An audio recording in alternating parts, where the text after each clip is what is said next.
साथियों, हम सब जानते हैं कि राजस्थान इस देश में ऐतिहासिक दृष्टिकोण से भी अपनी एक विशिष्ट पहचान रखता है। राजस्थान संस्कृति की धरती है। राजस्थान महिलाओं के सम्मान की धरती के रूप में पूरे देश नहीं, दुनिया में जाना जाता है। लेकिन राजस्थान को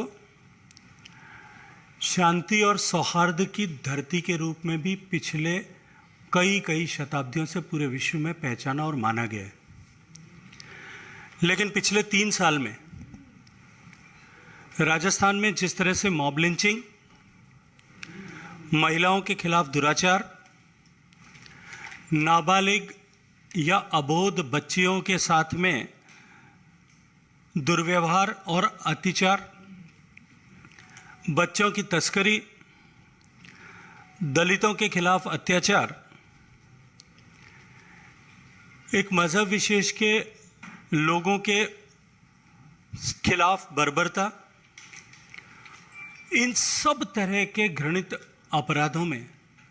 राजस्थान नित्य नए कीर्तिमान स्थापित कर रहा है। मित्रों, जिस दिन देश आज़ादी के 75 साल पूरे होने का उत्सव लाल किले के प्राचीर से माननीय प्रधानमंत्री जी के भाषण के साथ मना रहा था, जब देश आज़ादी की 76वीं वर्षगांठ मना रहा था, उस दिन राजस्थान के अलवर जिले में मुस्लिम संप्रदाय के लोगों ने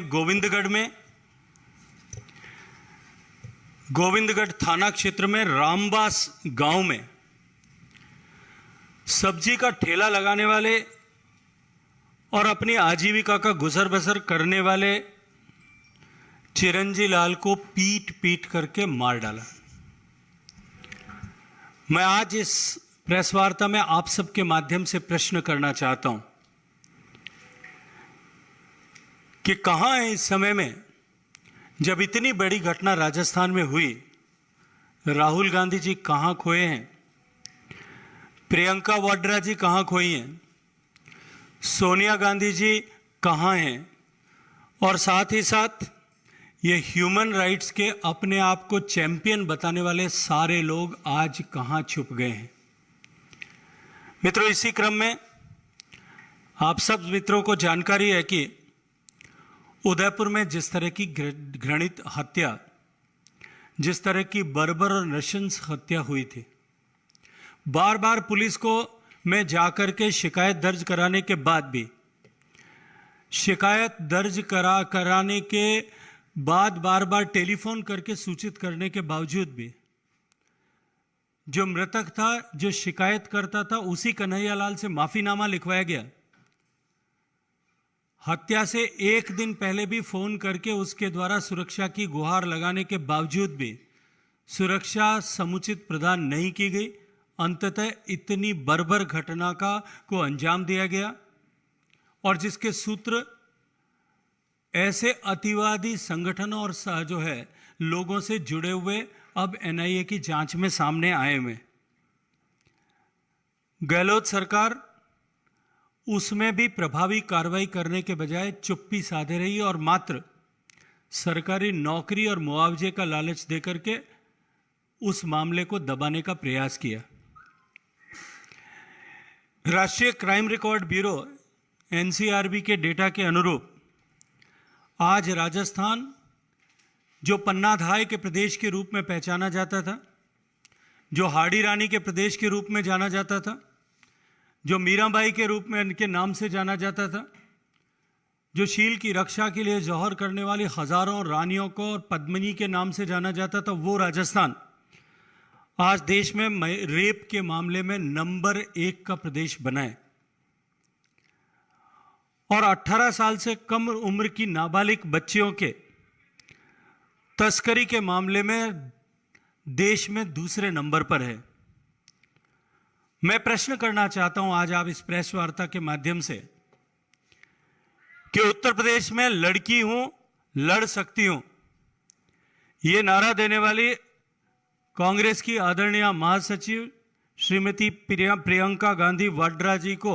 लड़कियों की बदहाली क्यों नहीं दिखाई देती? अलवर के रेप के घटना के बाद में जब वो सवाई माधोपुर में अपने बच्चों के साथ में, अपने परिवार के साथ में शेरनी के बच्चे की अटकेलियां देखने के लिए गई थी, उनको छुट्टी मनाने का समय था, लेकिन अलवर की उस मासूम बेटी की आंसू पहुंचने का समय जो है उनके पास में नहीं था। निश्चित ही इससे ज़्यादा दुर्भाग्यपूर्ण और कुछ नहीं हो सकता। और जब अलवर की बेटियां जिला कलेक्टर के पास में इस बात की शिकायत लेकर के जाती हैं,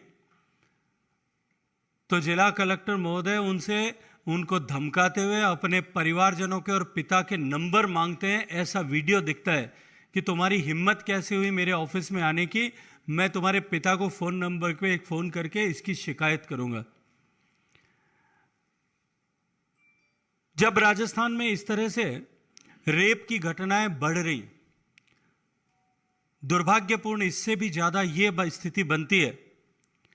कि राजस्थान के मुख्यमंत्री खुद रेपिस्टों की सजा कम होनी चाहिए, ऐसे बलात्कारियों और अपचारियों की सजा कम होनी चाहिए, इसकी पैरवी करते हुए नजर आते हैं।